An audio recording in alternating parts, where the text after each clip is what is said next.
Hope you all are taking care of yourself and your family in this lockdown period. A crucial time going on for each and every person out there in a country. Besides this, we must carry our work, study, and exercise, yoga, and all things to keep us motivating, inspiring, rather hopeful for better tomorrow. Therefore, let us go and study hard to bounce back after lockdown. So here we go. Today we are going to learn our lesson Kingdom Animalia, which is one of the important part for CTET syllabus from EVS section, which we are going to learn today. So let's get started. First, classification of animals according to body structures. So how animals are classified according to body structures. Animals कसे classify होतात ते आपण पाहणार आहोत. तर animals are classified on the presence of vertebral column vertebrates.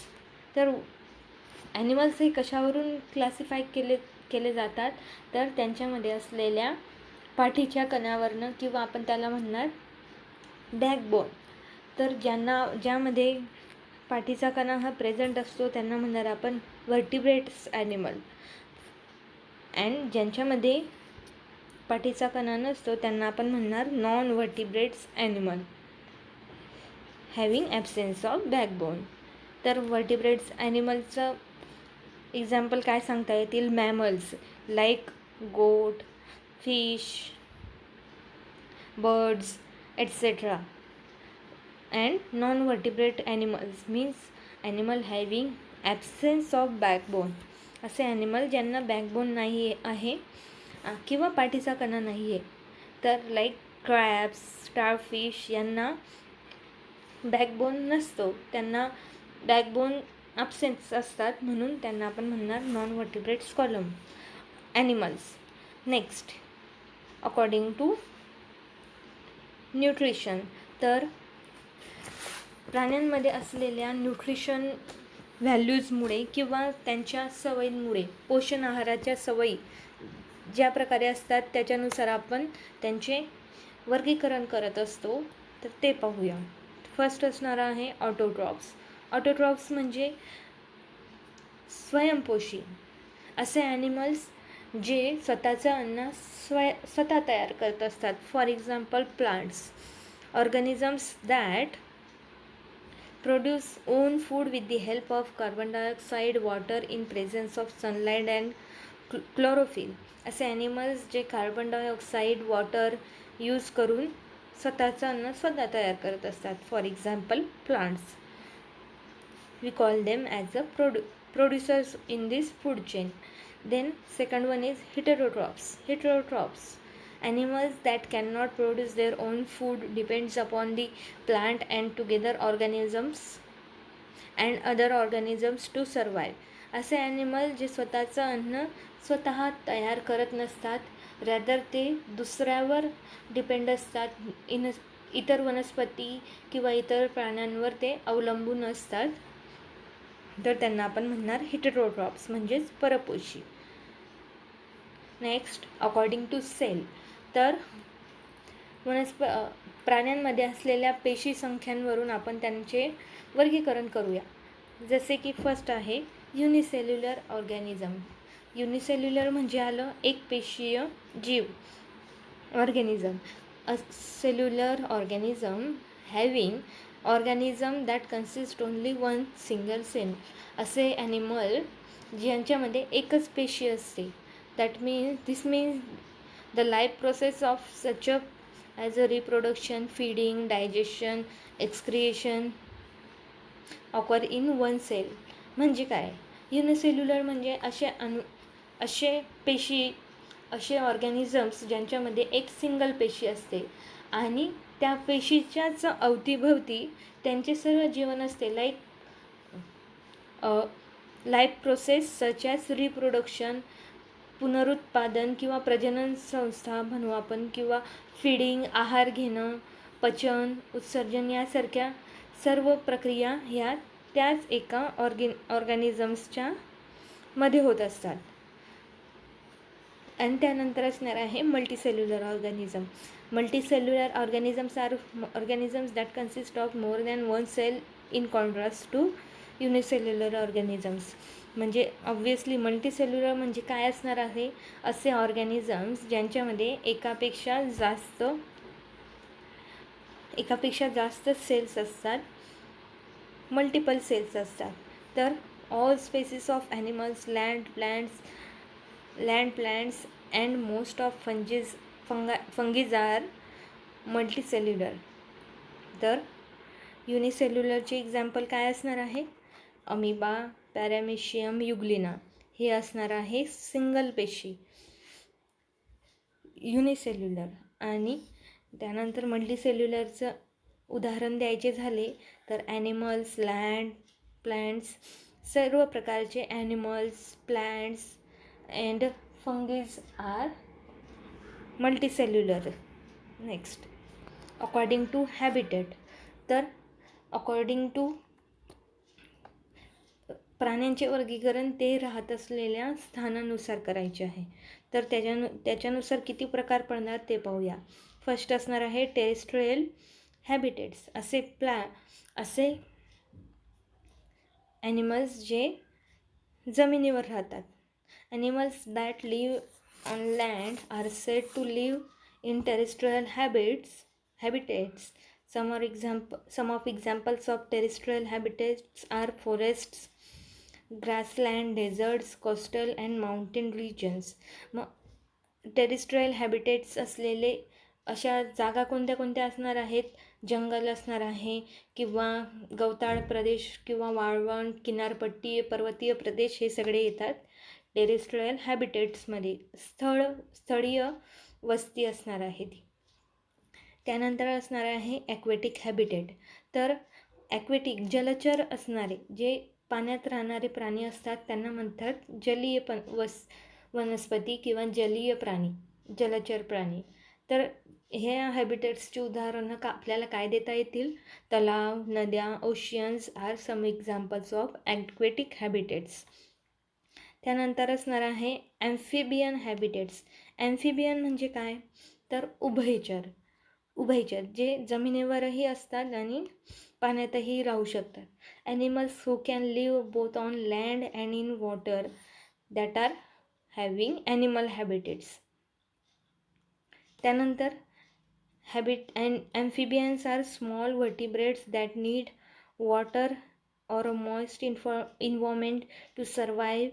The species in this group include frogs, toads, salamanders and newts. तर उभयचर प्राणी असे असतात जे जमिनी आणि पाण्यात दोन्ही इथे जगू शकतात. मग प्राणी उभयचर हे लहान असे बॅकबोन असलेले प्राणी असतात ज्यांना एक ओलसर वातावरण तसेच पाणी असलेले वातावरण हे जगण्यासाठी लागत असते. त्यामध्ये बेडूक असणार आहे, टॉड असणार आहे. त्यानंतर सॅलामेंडर म्हणजे एक लिझर्ड सारखा प्रकार असणार आहे तो. आणि न्यूट्स. नेक्स्ट असणार आहे arboreal habitats. Those creatures who spend the majority of their lives in tree. असे ॲनिमल्स जे त्यांचे जास्त करून आयुष्य हे झाडावर घालवत असतात. They eat, sleep and play in the tree canopy. जे झाडावरच त्यांची खाण्याची सोय असते, झोपणे किंवा खेळणे असे त्यांची सर्व झाडावर अवलंबून असतं. तर याची उदाहरणं द्यायची झाली monkeys, koalas, sloths, parrots, chameleons, tree snakes and variety of insects. Next पाहूया अकॉर्डिंग टू बॉडी स्ट्रक्चर. तर बॉडी टेम्परेचर. शरीरात असलेल्या शरीराच्या तापमानाच्या नुसार कोणते प्रकार पडतात ते पाहूया. त्यानंतर पहिले असणार आहे वॉर्म ब्लडेड. वॉर्म ब्लडेड म्हणजे उबदार रक्त असलेले असे प्राणी ज्यां warm blooded animals are those animal species in which they can maintain a body temperature higher than environment. असे प्राणी जे त्यांच्या बॉडीचे टेम्परेचर मेंटेन करू शकतात. For example mammals, birds etcetera. आणि दुसरं असणार आहे कोल्ड ब्लडेड, थंड उबदार रक्ताचे प्राणी. थंड रक्ताचे प्राणी म्हणूया, such as reptiles, fishes, amphibians are that cannot control their body temperature and therefore become sluggish in cold weather. तर असे प्राणी जे त्यांचे बॉडी टेम्परेचर हे बाहेरील हवामानानुसार नियंत्रित करू शकत नाहीत आणि त्यामुळे ते बहुधा आळशी होतात कोल्ड वेदरमध्ये. तर कोल्ड ॲनिमल वॉर्म ब्लडेडचे उदाहरण द्यायचे झाले, all kinds of mammals, birds like this. And cold ब्लडेडचे उदाहरण द्यायचे झाले तर असणार आहे chameleon and all types of arboreal. Next, according to food habits. तर प्राण्यांमध्ये असलेल्या अन्नाच्या सवयीनुसार पडलेले प्रकार. तर फर्स्ट असणार आहे हर्बिवरस. हर्बिवरस म्हणजे शाकाहारी. An animal that eats only plants. असे ॲनिमल जे फक्त वनस्पती खातात. Have sharp front teeth to pluck and bite the leaves. ज्यांची पुढची दात ही शार्प असतात जेणेकरून ते पानं आसानीने खाऊ शकतील. For example elephants, cow, rabbit etcetera. Next असणार आहे कार्निवरस. तर कार्निवरस म्हणजे मांसाहारी. Animal that sustain itself solely on meat is classified as carnivorous. असे ॲनिमल्स ज्यांचे खाण्याच्या सवयी ह्या संपूर्णपणे मांसाहारावर असतात. Carnivorous often have sharper teeth or even fangs to keep them up flesh. मग असे ॲनिमल्सचे दात खूप तीक्ष्ण असतात जेणेकरून ते मांसाहार योग्यरित्या करू शकतील. For example lion, tiger, shark, eagle etcetera. Third असणार आहे ओमनिवरस.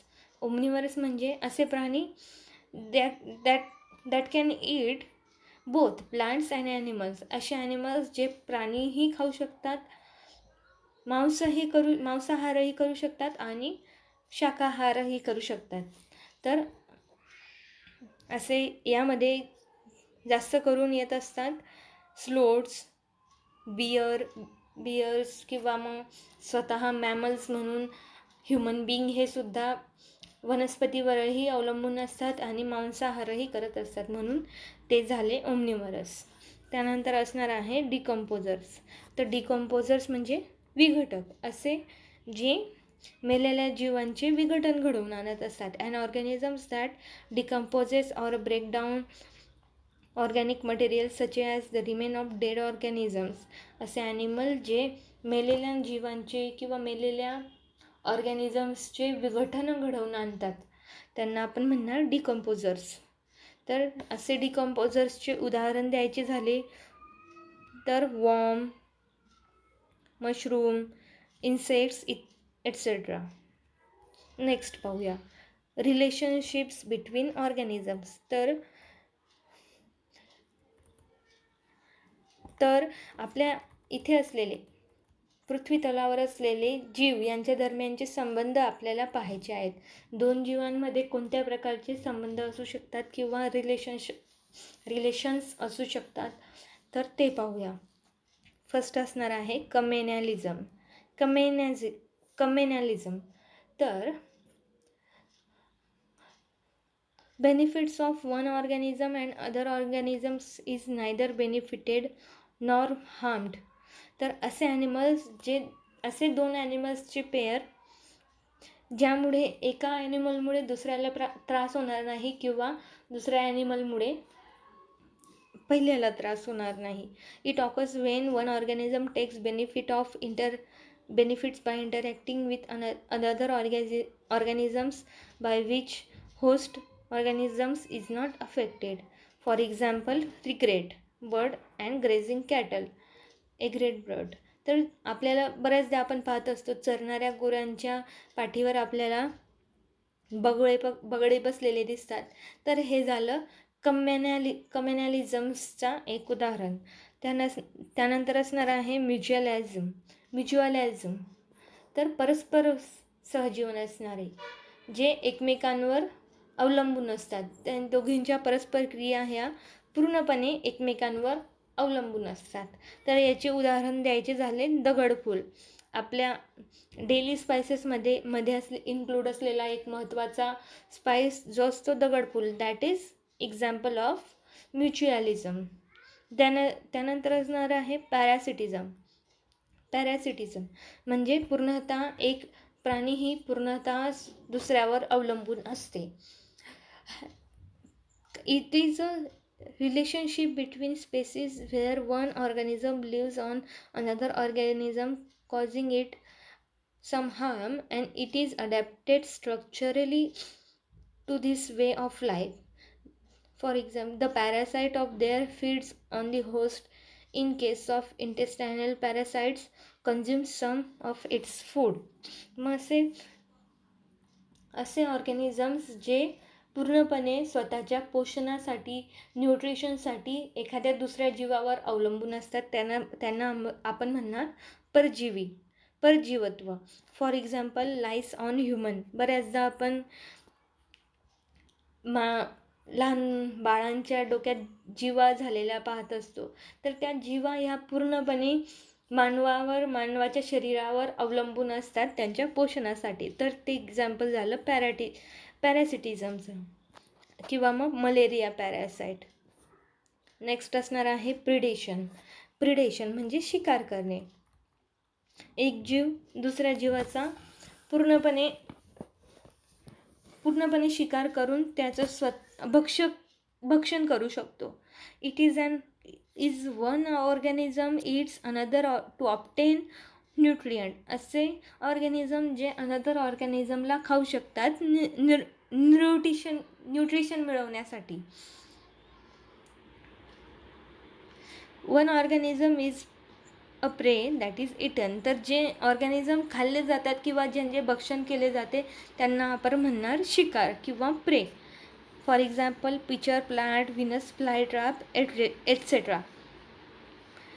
त्यानंतर असणार आहे कॉम्पिटिशन. फिफ्थ पार्ट असणार आहे कॉम्पिटिशन. तर प्राण्यांमध्ये असलेले competition. For organism compete for resource of food. असे ऑर्गॅनिझम्स जे एका प्रकारचे फूड मिळवण्यासाठी एकमेकांमध्ये शर्यत सारखे असे त्यांचे रिलेशनशिप असणार आहे. Like flamingos and fishes competing for that organism lives in water. तर फ्लेमिंगो पक्षी आणि फिशेस हे एकाच प्रकारच्या किड्यासाठी तिथे पाण्यामध्ये एकमेकांवर कॉम्पिटिशन या नात्याने असत असतात. त्यानंतर असणार आहे रेस्पिरेशन इन ॲनिमल्स. तर प्राण्यांमधील श्वसन कसे होते ते आपण पाहूया. A process in a living organisms involving the production of energy typically with the intake of oxygen and releases the carbon dioxide from the oxidation of complex organic substances. असे animals जे जगण्यासाठी ऑक्सिजन हे inside करत असतात आणि carbon dioxide हे वायू हा सोडत असतात.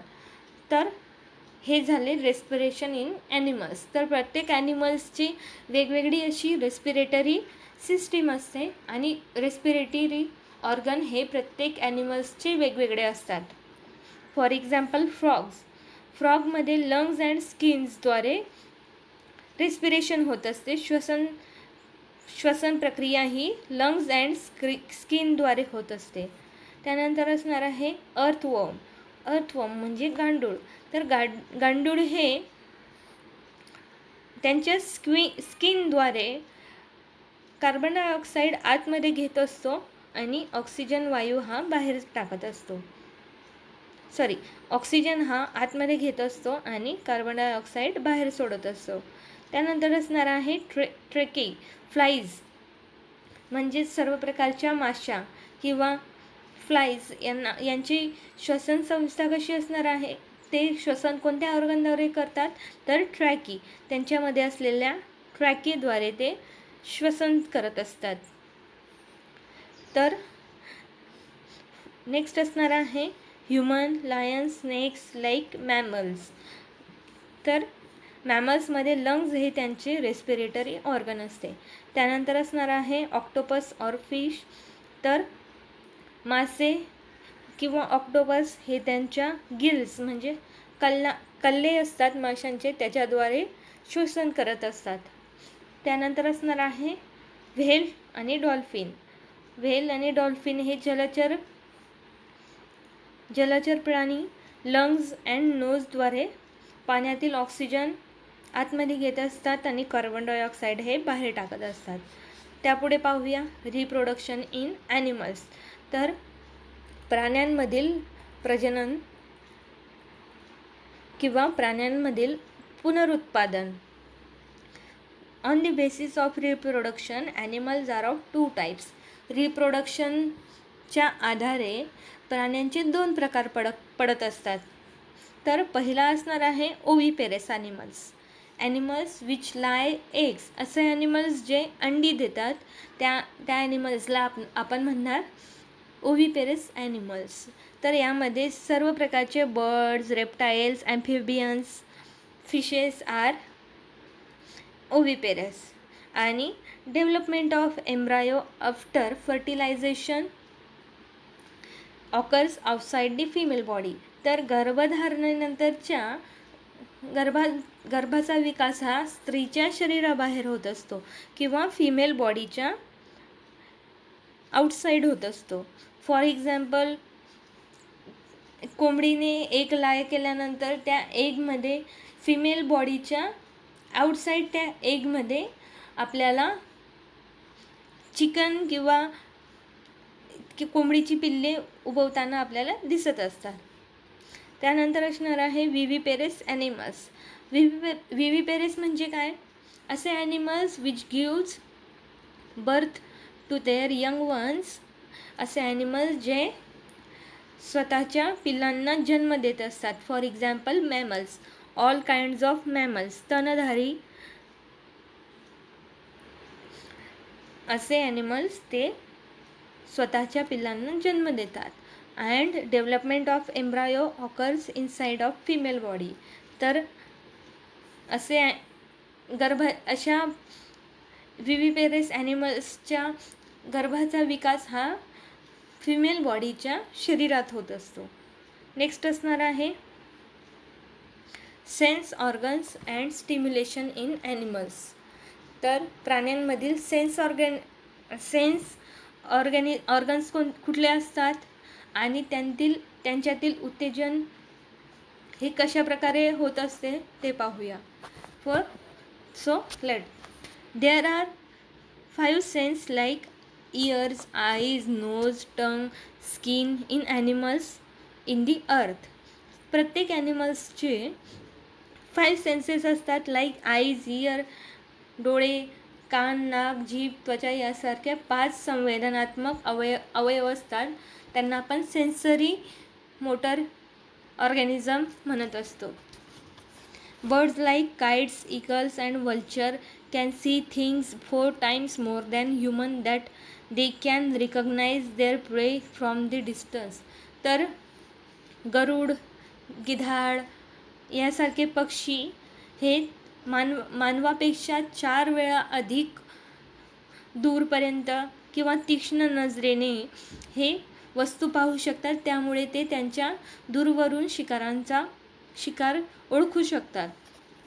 त्यानंतर ants recognize their group by special kind of order released by ants themselves. तर मुंग्यांमध्ये त्यांच्या गटांना ओळखण्यासाठी, त्यांच्या गटापर्यंत पोहोचण्यासाठी एक विशिष्ट प्रकारचे असे स्मेल किंवा गंध सोडले जाते, जेणेकरून ते त्यांच्या गटाला ओळखू शकतात किंवा गटापर्यंत पोहोचू शकतात, ग्रुपपर्यंत पोहोचू शकतात.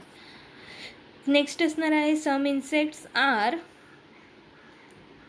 Attracted towards their mate because of their smell. तर काही कीटक हे त्यांच्या जोडीदाराला ओळखण्यासाठी किंवा जोडीदाराला आकर्षित करण्यासाठी विशिष्ट प्रकारचा वास हा सोडत असतात किंवा विशिष्ट प्रकारचा वास हा अट्रॅक्ट करण्यासाठी टाकत असतात.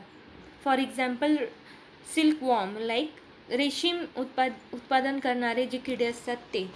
त्यानंतर असणार आहे mosquitoes can even find human in dark by odour of body and heat of body and smell of sole by the sole of feet. तर मॉस्किटोज म्हणजे मच्छर हे ह्युमन बॉडीला त्यांच्या शरीराच्या गंधाने किंवा उष्णतेमुळे हे अंधारात सुद्धा माणसाला शोधू शकतात, मानवी शरीराला शोधू शकतात. त्यानंतर birds can see at a different direction at a times because they have eyes on the left and the right face. तर बर्ड्स हे एकाच वेळी 2 वेगवेगळ्या दिशेला पाहू शकतात, कारण त्यांचे डोळे हे राईट आणि लेफ्ट फेसला फिक्स असतात. Not like man's or animals. म्हणजे आपण पुरुषांच्या मानवी ह्युमन बिईंग्सच्या नजरा कशा असतात, एकीकडे पाहिलं तर दोघेही आपल्याला डोळ्यांची बाहुल्या या दोघीकडे डायरेक्ट होत असतात. ते त्या प्रकारे पक्षींचे हे होत नसतं, कारण त्यांचे 2 डिफरंट दिशेला त्यांची आईज ह्या फिक्स्ड असतात. Elephants also blow air in their years along with listening. Year is also non as temperature stabiliser for elephant. मग हत्तींमध्ये इयर हे त्यांचे टेम्परेचर स्टॅबिलायझर म्हणून काम करत असतात. तर तापमान हत्तींच्या शरीरातील तापमान स्टेबल करण्यासाठी, तापमान कंट्रोल करण्यासाठी ते कानांचा उपयोग करत असतात. त्यानंतर असणार आहे dog, lion and tiger can identify their area or den by smell of their excreta. तर कुत्रा, सिंह आणि वाघ हे त्यांच्या विसर्जनाच्या वासाने त्यांचे क्षेत्र किंवा त्यांचे जागा हे ओळखू शकतात. त्यानंतर असणार आहे frog and lizard use their tongue to catch their prey. तर फ्रॉग आणि लिझर्ड म्हणजेच बेडूक आणि पाल हे त्यांचे भक्ष्य किंवा शिकार मिळवण्यासाठी त्यांच्या जिभेचा वापर करत असतात. त्यानंतर असणार आहे nocturnal animals can only see white and black colour. For example owl and raccoon. तर असे ॲनिमल्स, नॉक्चरल ॲनिमल्स म्हणजे काय, असे ॲनिमल जे रात्री जगतात, जे रात्री जागत असतात. फॉर एक्झाम्पल घुबड म्हणा किंवा बॅट. तर असे ॲनिमल फक्त ब्लॅक अँड व्हाईट कलरचे प्राणी, त्यांना फक्त ब्लॅक अँड व्हाईट कलर हे दिसू शकतात. Snakes don't have nose, so snakes smell with tongue. Also snakes don't have ears, so they observe vibrations of earth to determine the prey or a danger. तर सापांना नाक नसतात, म्हणून सापांना निरनिराळ्या प्रकारचे वास हे त्यांच्या जिभेद्वारे घेता येतात किंवा त्यांच्या प्रे म्हणजे शिकार शोधण्यासाठी किंवा एखाद्या धोका आहे हे निश्चित करण्यासाठी ते पृथ्वीचा कंप तो ऑब्झर्व करत असतात आणि त्यामुळे त्यांना येणाऱ्या धोक्याची सूचना मिळत असते किंवा समोरून येणाऱ्या प्रे म्हणजे शिकारीची जाणीव होत असते. त्यानंतर असणार आहे bats are mammals because they give birth to the young ones. तर पक्षी असून देखील आपण पाहिले बरेचसे सर्व पक्षी हे ओव्हिपेरेस आहेत, म्हणजे एग्जला अंडी देत असतात. परंतु त्यातल्या त्यात बॅट हा पक्षी हा मॅमल ह्या प्रकारात मोडला जातो, कारण तो त्याच्या यंग वनला जन्म देत असतो. तर त्यानंतर squirrels are rodents. Like other rodents they have 4 front teeth that never stop growing. They don't wear a down from the constant gnawing. तर स्क्विरल म्हणजे खारींची पुढची दातं ही पुढच्या दातांची वाढ ही एकसारखी होतच असते. तर ते उंदरांचाच एक प्रकार असणार आहे, ज्यांची पुढची 2 दात ही कधीही वाढणं थांबत नसतं, जे त्यांना कुरतडायला मदत करत असते. त्यानंतर असणार आहे tiger can make differences between rustling leaves and sound of animals moving on the grass.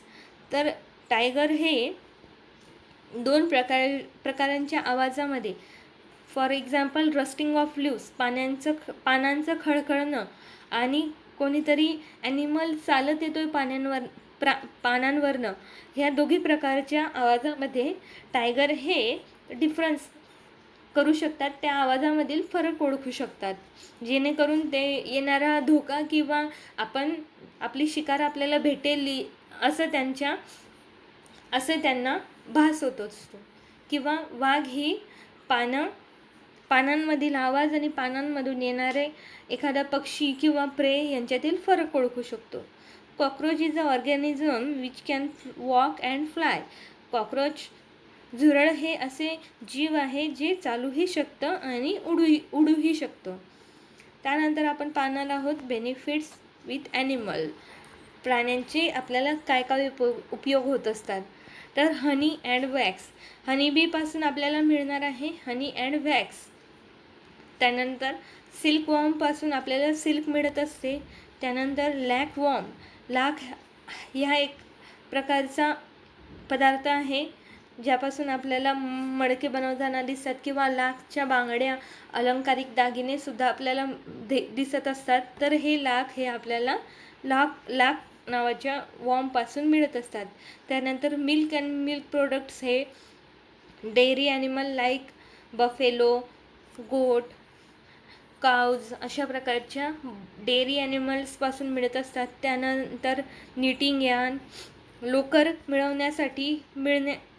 हे आपल्या कोणापासून मिळत असतात.